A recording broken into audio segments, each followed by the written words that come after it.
Saint-Tropez. Depuis 11 ans, comme pour célébrer la fin d'un été trop vite passé, les plus grands voiliers de course, les plus vieux gréements du monde, se retrouvent à l'abri du port. Ils s'affrontent en régate autour d'une bouée devenue star, la New Largue. Bruno Troublé, skipper de l'America's Cup, nous en parle. J'ai jamais raté une New Largue et pour moi c'est de très loin le plus beau rassemblement au monde de voiliers de course de tous les âges. Ce qui est extraordinaire ici, c'est de voir Endeavour, un Clangy, qui a couru la Coupe américaine en 1934, courir à côté d'un Maxi qui vient de finir la course autour du monde, courir à côté du bateau de Tabarly construit en 1898. C'est la magie de la New Largue, c'est ce mélange des genres. Pour cette course prestigieuse, tous les grands amoureux de la voile répondent présents. Il y a même les meilleurs. Éric Tabarly reprend contact avec la barre de son premier Pendwick, un côtre de 16 mètres acheté par son père. Tout simplement, Éric nous définit la New Largue. Un rassemblement de beaux bateaux, là je crois qui est unique au monde. Sur le quai, tout le monde s'affaire. L'heure du départ approche. Tout doit être prêt et vérifié dans le moindre détail. Propriétaires, skippers, équipiers ont chacun un rôle précis. Les chaises de Calfa se balancent en haut des gigantesques mâts.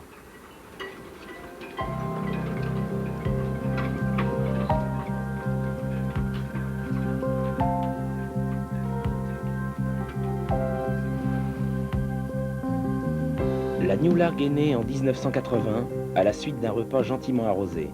Ce jour-là, Dick Jason, propriétaire d'un Swan de 13 mètres, défia Jean Lorrain, skipper d'Icra, un ancien bateau de l'America's Cup de 21 mètres. Le parcours était simple, départ de Saint-Tropez, arrivé à la plage de Pamplonne en allant virer une bouée située au large de la baie pour marquer un récif, la New Largue. Lorrain accepta. Persuadé de remporter la régate parce que son petit bateau serait plus rapide que le grand, Jason paria un dîner au célèbre Club 55 pour le vainqueur. Lorrain accepta. Le soir même, Jason réglait l'addition. La New Largue était née.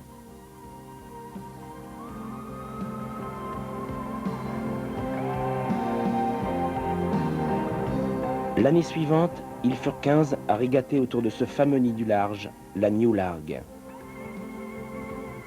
Aujourd'hui, tous les plus beaux voiliers du monde, tous les plus anciens yachts, ayant jeté l'ancre dans les ports les plus éloignés des bords de la Terre, se retrouvent là, pour tenter d'inscrire leur nom au palmarès prestigieux de cette course unique et fabuleuse. Herbert von Karajan, Agnelli, Niarchos sont venus se mesurer sous le vent qui souffle de Saint-Tropez à Pamplonne en passant par la New Largue. Tous ces diamants de la mer appartiennent à des femmes et des hommes riches et passionnés qui donnent chaque jour un grand bout de leur cœur, de leur force et de leur fortune pour faire vivre à jamais ces palais qui voyagent. Tous les ans, ils reviennent ici avec leurs âmes de marins, insouciants et heureux comme les enfants de la mer.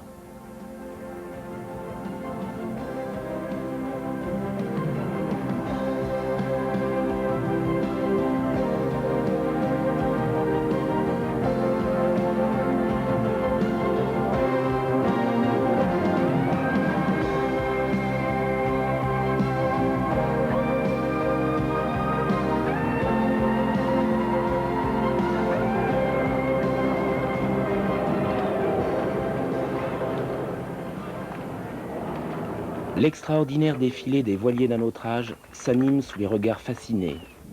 Ils s'appellent Endeavour, Mariette, Karenita, Puritan. Ils sont là, comme des pur sang du grand large, attendant le canon du départ. Et c'est parti. Sous le vent, Addix. Addix est le chef-d'œuvre de l'armateur Don Carlos Perdomo. Ce monument de la mer mesure 174 pieds, 53 mètres de long. L'architecte le conçut pendant une traversée de l'Atlantique à bord d'America, copie récente d'un autre bateau légendaire, vainqueur de la toute première America's Cup.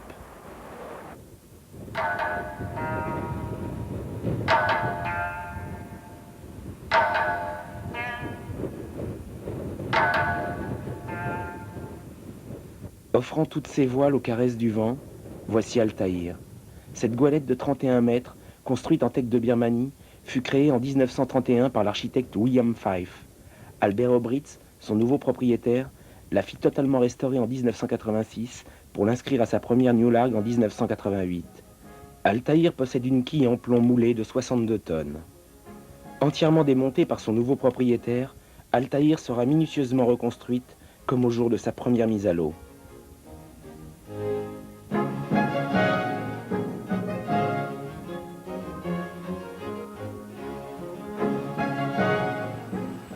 Ils sont tous là, toutes voiles dehors, n'ayant plus qu'un seul but, remporter la New Largue. Et puis, traçant son sillage éphémère dans les eaux de la baie, Endeavour, le prince des océans. Deux femmes, Vivian Amos et Elizabeth Meyer, sont tombées folles amoureuses de ce bateau et l'ont sauvé à coups de millions de dollars.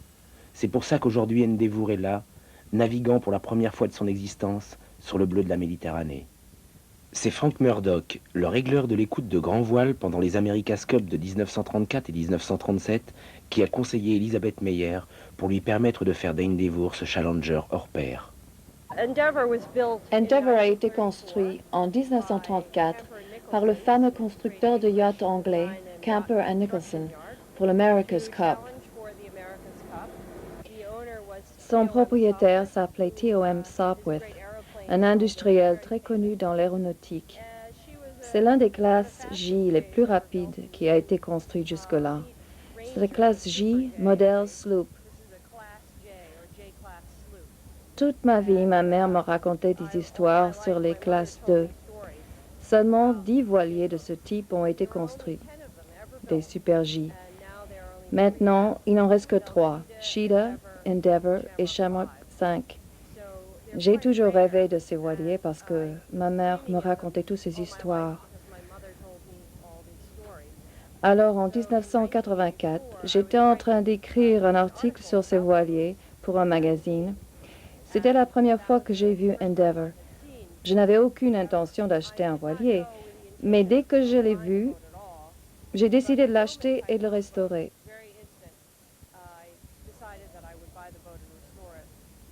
Le voilier était en très mauvais état. Il n'y avait pas de cabine, pas d'intérieur, pas de pont, seulement la coque. La première chose qu'on a fait, c'était de remettre la coque en état, morceau par morceau. 90% du bateau est constitué par de nouveaux matériaux. La coque est en acier. Elle était rivetée à l'origine. Maintenant, elle est soudée. Une fois que la coque a été remise en état, nous l'avons amenée en Hollande pour aménager le pont supérieur.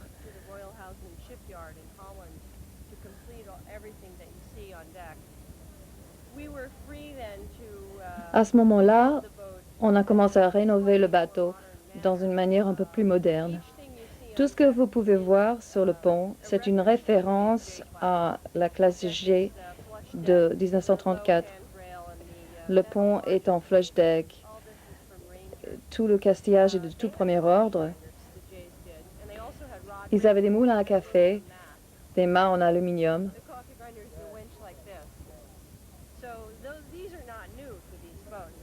Ce bateau avait déjà un moulin à café en 1935. Tout le monde aime le New Largue et je ne suis pas une exception. Je suis tellement enchantée d'y participer.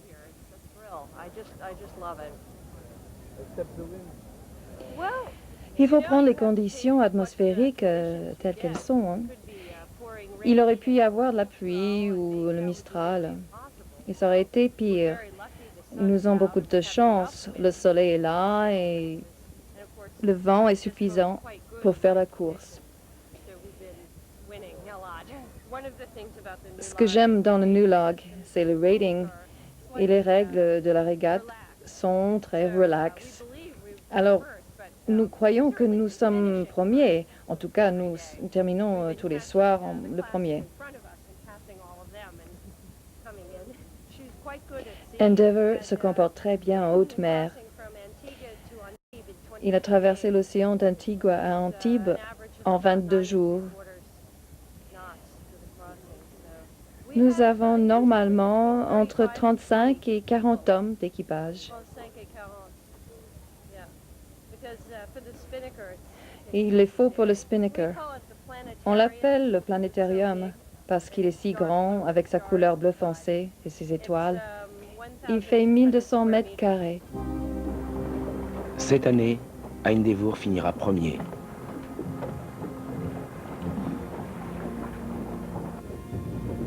Sur chaque bateau naviguant dans la baie, des hommes au service de la toile et des drisses, de la vague et du vent, s'agitent sur le pont. Tous veulent participer au réglage qui permettra au voilier de mieux faire sa route.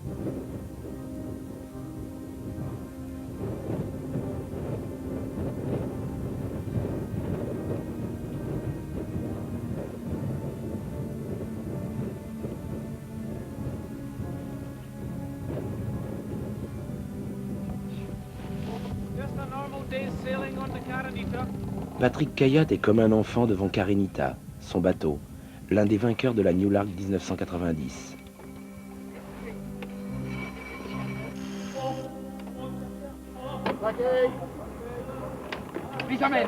Comme j'expliquais aujourd'hui, c'est Capitaine Troy.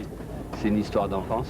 Et puis bon, c'est venu d'un coup et c'est formidable. Donc avec la passion, on peut vraiment aboutir. C'est des objets qui sont entretenus avec passion, donc par des hommes passionnés et qui remplacent souvent des fois des gros budgets, comme j'expliquais. C'est pas comme dans les bateaux modernes où il y a vraiment des cahiers des charges extrêmement importants, avec beaucoup de courage et beaucoup donc comment dirais-je, de bras. On arrive à remplacer. Bon, il est certain qu'il y a aussi des raisons économiques qui font qu'on ne peut pas faire, disons, on ne peut pas oublier ces questions-là, mais en fait, non. Je crois que c'est tout à fait réaliste. Il faut essayer. Je fais profiter beaucoup de gens qui sont proches de nous, nos marins profitent. Non, je crois que le public profite parce que c'est formidable de revoir vivre ces voiliers de tradition. Et je crois que non, j'ai suffisamment dans mon planning quand même la chance de pouvoir prendre quelques heures, quelques jours et ça suffit, c'est superbe. Tu veux voir l'intérieur ?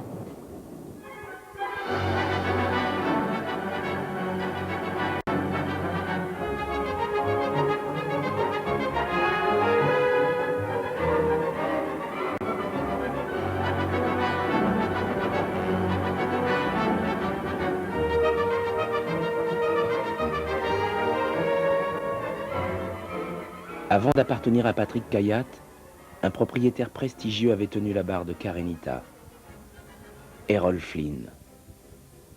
Karenita s'appelait alors Sirocco.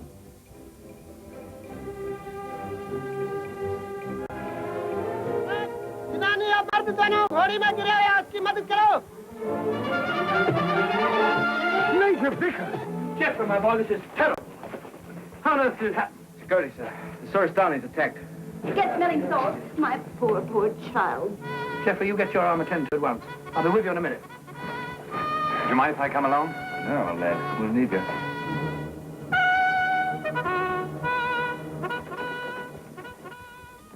Dessinée par John Alden en 1928, Karenita fut entièrement restaurée à Tortola, aux îles Vierges, en 1988 et 1989, par une main-d'œuvre locale spécialisée. Tous les bois précieux utilisés pour la coque et le pont furent importés du Venezuela. Le mât fut réalisé en pin d'Oregon.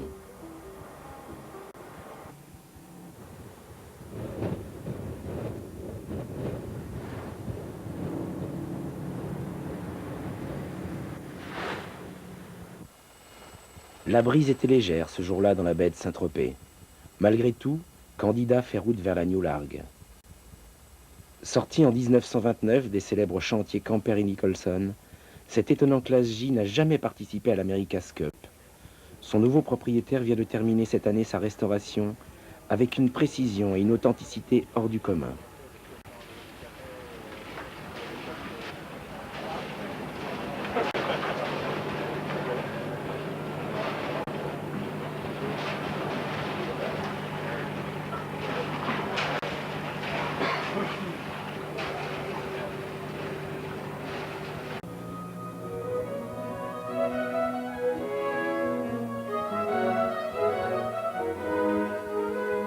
Cette goélette magnifique, c'est Puritan, la rivale d'Altaïr, le bijou d'Arturo Ferruzzi.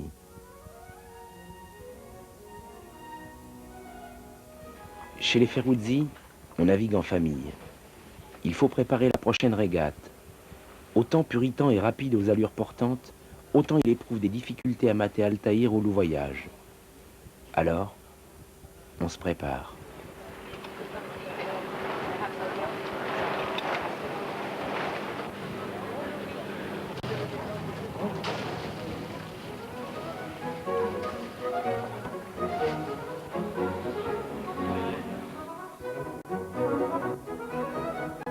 Bien que luxueux, l'intérieur de Puritan est sobre. Sobre comme un bateau conçu pour des hommes qui, depuis 50 ans, sont plus attirés par l'envie de naviguer que celle de recevoir à bord. John Alden, son architecte, a toujours considéré que Puritan était son chef-d'œuvre.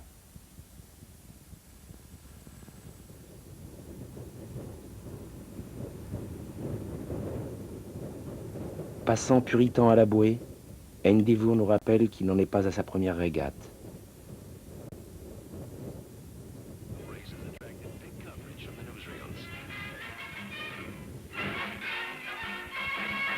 They're away. Endeavour, Britain's hope, leads at the start off Newport and her first bid for the America's Cup. Mirza Stopworth waves a greeting as she sails with her husband. Then Rainbow. Like a big white bird, the Defendo follows and the world's greatest yachting classic is on. The President looks on. Mr. Roosevelt trains his binoculars on the racers. Jean-François Degnaud, ancien ministre des Affaires étrangères, équipier d'un moment d'Éric Tabarly, nous livre ses émotions. Il y a quelque chose de bouleversant dans le fait de voir des bateaux aussi anciens dans une forme aussi superbe. Le bateau sur lequel nous sommes, là, l'Endeavour, moi je l'ai vu, puisque nous ne courions pas dans la même classe, mais je l'ai vu en compétition, et à un moment où il y a une petite risée. Et c'est-à-dire qu'il a dû passer, vous voyez, de 5-6 nœuds à 11-12 nœuds. Mais véritablement comme un oiseau s'envole. Et c'était, tout le monde retenait son souffle. Les autres bateaux les autres équipages qui étaient sur le plan d'eau, comme ça. Parce que la beauté, c'est toujours émouvant. Alors ici, nous sommes au milieu de la beauté.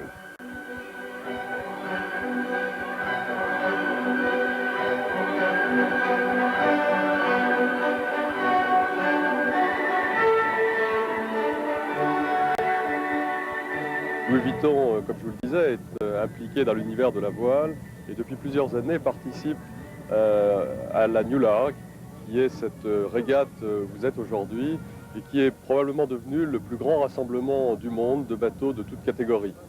Compte tenu de l'importance de cette régate, nous avons estimé qu'il était intéressant de proposer aux challengers qui devaient se réunir en octobre de venir faire ici la dernière réunion de préparation de la Louis Vuitton Cup et de l'America's Cup. Et c'est donc pendant tout le week-end, les challengers du monde entier, y compris les représentants du Nippon Challenge, qui ont passé le week-end à Saint-Tropez et faisant ainsi la liaison entre ce plus vieux trophée du monde et cette plus grande concentration de bateaux. Et Louis Vuitton est heureux d'être associé aux deux et d'avoir permis en un week-end la réunion des deux événements. Dans une ambiance de fête, attisée par le souffle du Mistral et des vins de Provence, Patrice de Colmont, le créateur génial de cette alchimie délicate qu'est la New Larg, remet les prix à ceux qui viennent de participer à l'événement du monde de la voile le plus important en Europe. Il y a 3 catégories d'acteurs dans la New Larg au minimum: les participants, les organisateurs, les amis de la New Larg, qui sont les firmes qui nous soutiennent. En ce qui concerne les organisateurs, les participants et les amis de la New Larg leur ont donné beaucoup de plaisir et ils ont très envie de continuer. J'espère que nous vous avons apporté aussi une petite pierre et que vous avez envie de continuer. Éric Tabarly se verra récompensé pour une nouvelle victoire dans cette Coupe Louis Vuitton Tradition.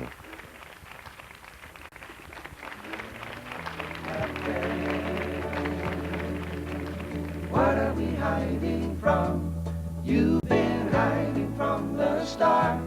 Did some lover steal your heart, or did the full moon make you mad? Captain, why these speechless seas that never come to land? Oh, I need to understand. Would a little lie be that bad?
Et puis, comme pour célébrer la fin d'un moment de bonheur trop vite passé, les bateaux-pompes du port envoient leurs gouttes d'eau salée sur les ponts méritants de ces bateaux qui rentrent.